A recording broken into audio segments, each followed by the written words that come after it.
Le mot du jour, Bourde. Nissim Sultan. Si je vous disais que le destin juif, ces siècles d'exil, de richesse et de meurtrissure, reposent sur une bourde. Nous serions bien embêtés, notez bien, si tout est absurde au départ.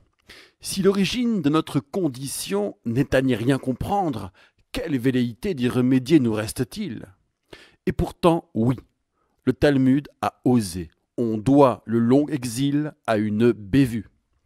Traité Gittin raconte à sa manière, non sans malice, Jérusalem des années 60. Années 60 du 1er siècle, comme de bien entendu. Un homme avait un ami et un ennemi. L'ami s'appelait Kamtsa, l'ennemi Bar Kamtsa. Un jour, l'homme donna un festin.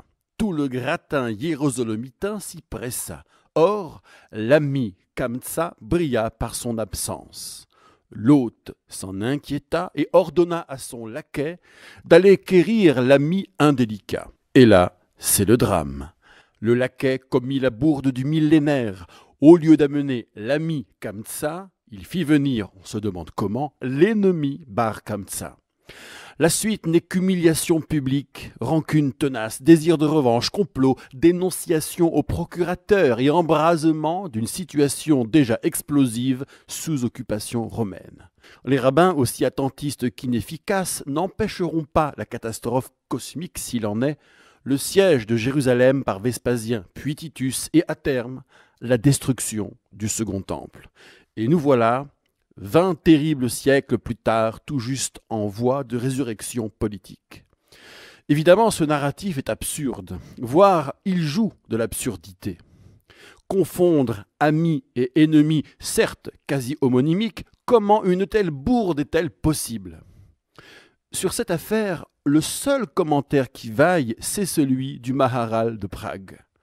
En un mot, selon le Maharal, la clé du récit, c'est la haine gratuite qui se décline en logique clanique.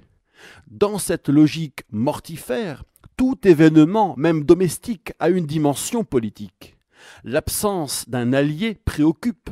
Le ralliement d'un ennemi est chose courante. Les rabbins se livrent au plus protecteur pour sauver ce qui peut l'être, et un exclu peut jouer l'embrasement par la délation pour sauver sa peau. Et la bourde dans tout ça, elle n'est rien, mais devient tout dans un monde rendu dangereux.